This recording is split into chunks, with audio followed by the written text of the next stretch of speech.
Realm Royale Reforged has launched yesterday, which is surprisingly quick after the Reforged patch was announced and put on the test servers. The Reforged version of the game combines original Realm Royale with the most modern version of the game before this patch. This includes the return of classes, armor, class weapons, relatively short ability cooldowns, and overall playstyle that more so resembles how Realm Royale was originally played, but also includes elements from the more recent patches, such as, for example, loot goblins, some of the newer weapons, and a general, more polished feel that the game got over its time of development. This patch dropping so quickly comes as a surprise because only a few weeks ago I was talking about the patch and what will be in the patch, and technically not all too much has changed since then. If you go through the patch notes, they aren't fundamentally different from what I already talked about back then, so I don't need to go through them step by step again. It is very much the same idea that has been supplemented by some balance adjustments, like for example nerfing the Fire Staff, which is a very good decision based on what I've seen on the PTR. But what does this mean for the future of Realm Royale? Now, the first thing we need to understand here is that it's just a relatively small team. As far as I'm aware, it's 9 people, according to Thor, working on this game. So it's not like this is a massive reboot project with huge funding from Hi-Rez, but rather a let's see where this goes type of project. Since development and updates on Realm Royale were effectively stopped before this is definitely an improvement for the people that are interested in the game. So far on the numbers side, things are definitely not looking terrible either. Realm Royale has got a decent amount of viewers on Twitch at the moment. It also has a decent amount of players on Steam. Nothing massive, but keep in mind the game is very multi-platform, so it's not really an accurate indicator of how many people are playing the game. And it's also now with this update launching on the Epic Games launcher, so there might be quite a few people here that we won't be able to see in this data. Of course, a significant portion of the current players will probably drop off pretty quickly again as well. There will be a lot of returning players that check out the game to see how it is now, and it's just not for them, so they will drop it again. That's just what happens with any type of reboot.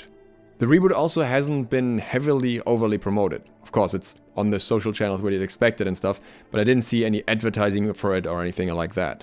So there's a pretty good chance that before this video you may not have heard about this either, unless you are very closely following the social channels. And of course, when I found out, I had to dip my toes in it a little bit. Now, I had already played the PTR, the test version, beforehand on NA servers, pretty laggy, and again, not that much has really changed since, so I kinda knew what to expect. But this time I had the chance to play on Australian servers without the massive ping. Now, unfortunately, the queues for the game are currently very short, no matter what region you're in, and if you've ever played in Australia, then you know that longer queues are kinda necessary to get a lot of actual players into the game. In the matches I played, according to ramtracker.com, I had a maximum of 4 human players. That wasn't the worst thing in the world because I'm incredibly rusty anyways, so I'm not complaining. I also managed to run into at least 1 human player in each match. I will let you try and guess which ones were the human players in the gameplay that you'll see. Through this more laid-back experience, I was able to solidify the impressions that I had gotten during the earlier test phase, and I'm now ready to say how I feel about the current state of Realm Royale Reforged. Again, many of the elements that originally made Realm Royale unique in the Battle Royale genre in the first place are very much back in full form if they ever left. So you have classes, you have armor, you have abilities, you have forges, you have the chicken form, you have chests over the map. All of that is there, and it's very much like it used to be. But there have also been improvements in many ways. So, in my opinion, the class identity is much more defined now. You have Hunter, Warrior, Assassin, and Mage. The Engineer is currently not in the game, and each of these classes can now choose between 2 different class weapons, and you can choose before the match which one you will craft at a forge, so you can kinda decide which playstyle you will develop throughout the match. And the same is also true for your class abilities, which you can also choose before the match, so very much less randomness and more a focused playstyle. But I think that's a good thing, and also really strongly encourages the use of forges. There are plenty of new abilities. For example, the Hunter has a grappling hook as a movement ability, which feels fantastic. But also outside of that, tons of other new abilities, especially if you haven't played in a long time. You'll obviously not be familiar with all of the abilities that were introduced over time. Potion usage is much more fluid than it was in release. You can just run around while using the potion. There are also class chests now, which give you items specifically for your class, again, reducing the RNG a little bit and just giving you the playstyle you want, which I think just takes away a bit from the typical Battle Royale aspect, but that's not a bad thing in my eyes because I'm not a fan of the super RNG heavy Battle Royales. The chicken farm is more interactive than in early Realm Royale. You can dash around and you can attack. This was added quite a while ago, but obviously if you haven't played since launch, then you would not be familiar with this, and in my opinion it feels a lot better. They're still not too hard to kill though. The map has also gotten various changes over time, small additions mostly, as well as catapults that can throw you across the map. I would still say that the map, even after all that, is relatively barren, and I think there could still be more elements added to it though. But on the topic of the map, the circles have also been changed in a way where there's now a defined starting circle and a defined end circle that you can't see at the start, but you kind of get a pretty decent idea where you're supposed to go in each match. The downside of that being that starting at the very edge of the map, when it's not exactly the zone that's predefined, can be somewhat unrewarding because you're basically already on the run from the start, and yeah, you know where the circle's gonna be, so why would you go there unless you just want to hide for the entire match? I think that is unfortunate so far that some of my favorite zones towards the south rarely seem to be in the first circle, and I really like those areas. On the other hand, this concentrates the fights a little bit more, concentrates the players a little bit more, so that's a significant upside. And of course, overall you can also expect more polish than when Realm Royale was launched, because the game has been out for a while. There have been improvements in that regard in various ways. However, not every change that has been made and is still in the game now is inherently better than original Realm Royale. There are a few things that I personally think are worse. The first one of those are loot goblins. These are supposed to be an extra way to get shards and get loot. You have to hunt them across the map, and it's basically a risk-reward thing where you get loot, but they are very tanky. They're pretty much bullet sponges, and obviously you run the risk of somebody else hearing you shoot them and then catching up to you while your ammo is empty or whatever. And I gotta be honest, I just don't like the whole mechanic. They're annoying, they make this noise the whole time that's kind of distracting until they eventually pop up if you find them. They take way too long to kill to be fun to kill, because again, they're literally just bullet sponges.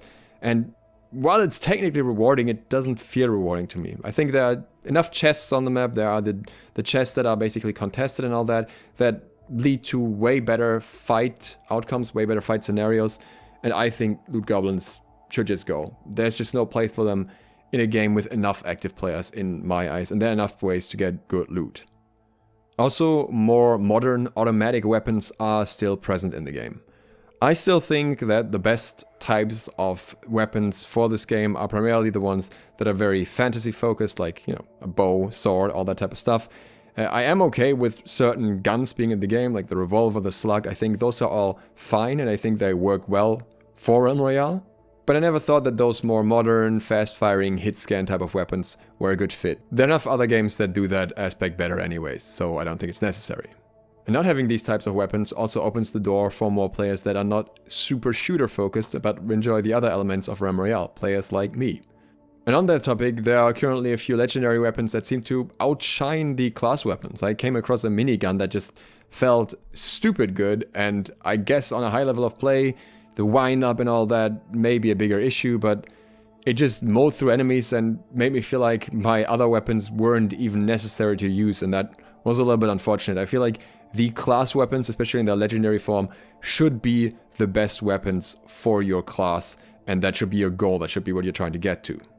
Outside of the things that I directly compare to classic Realm Royale, there are also some things that I think could generally be improved, and that's on one hand the loot navigation, which I think is fairly clunky, especially if you're trying to pick up a specific item in a pile of items. And I also think that while I said the game is more polished than at launch, there's definitely still a need for further polish, especially when it comes to jitter while jumping through windows and stuff like that. Things that I feel like shouldn't be in the game anymore at this point. There's room for improvement. But all that said, is Realm Royale worth playing now? First of all, a few constraints on that. You can currently only play solo or trio, so if you're planning to play duos, currently not happening, not for the foreseeable future I think, because they're trying to populate the queues that they currently want to prioritize. Also, if you play before and you log in, you get some free skins that basically look like the legendary skins at Smite. So black and gold, really, really cool. That in itself is kind of worth in my opinion. But for the actual gameplay, I would say it's worth trying out. Now Thor again said on the live stream that they're working on it with a very small team of 9 players and that this is basically Realm Royale's last shot. So it's kind of up to the player base to indicate if they want to keep playing Realm Royale, if they like this, if they want this game to keep getting updated, and if they're generally interested in it. And in order to signal that to them, obviously playing the game is important, or not playing the game is important too, so they realize if people like it or not. But I would recommend giving it a try, giving it a feel. If you like the original Realm Royale feel, how the game was in its very first days, then I do think that you may very much enjoy Realm Royale Reforged. If you're playing in a populated region like NA or EU, then you will also frequently get matches with at least mostly actual human players, so it's not like you get the bot experience no matter where you play. My big concern at the same time is the longevity or also maybe the lack of novelty. The concept of Realm Royale at this point is nothing new anymore. The original hype as such will probably never come back because it was cool and new and unique, but now everyone knows how it works. At the same time, the competition is bigger than ever. You have Fortnite, Apex Legends, PUBG, Super People, Rumbleverse, Fall Guys and that clone Stumble Guys that all kind of compete in the Battle Royale niche. Very different sides of it basically. And Realm Royale would have to carve out its own niche between all of those. Which is very difficult because all of these games already cater to very different types of players that want different experiences to some degree. Fortnite has made its no build more permanent, so that mode in itself is somewhat similar to Realm Royale, and it's mainly the crafting with the Forge and the class system that sets Realm Royale apart here. And I don't know if they will be able to keep up an update cycle that keeps people interested long time, as long as the team remains relatively small. So I understand why they're playing it safe and not heavily investing, but that at the same time might kind of hinder any potential that Realm Royale Reforged has at this point. But then again, the game is free and it's not a big download, so just try it out, get a feel for it, see if you like it, maybe play with some friends, see how they like it, maybe write your feedback on the Realm Royale Discord and then decide for yourself if you want to keep playing or not. And if a lot of people are interested, then they could be able to grow the team again and invest more into Realm Royale again. And even if after all of that they stop developing the game, then at least you're not left wondering if you maybe would have liked it if you had the chance to play it, because you did. So don't go into it expecting your mind to be blown, just that there's maybe something here that you could enjoy. Also, if you would like to know more about the details of the patch note themselves, then I will link my previous video where I broke down all of the things they did in more detail based on the previous patch version, which is, again, pretty much the same anyways, so you can check that out if you'd like to. If you want to see more Hi-Rez related news, please consider subscribing and clicking the bell. Thank you very much for watching, and I hope to see you for the next one soon. Gsloth, out.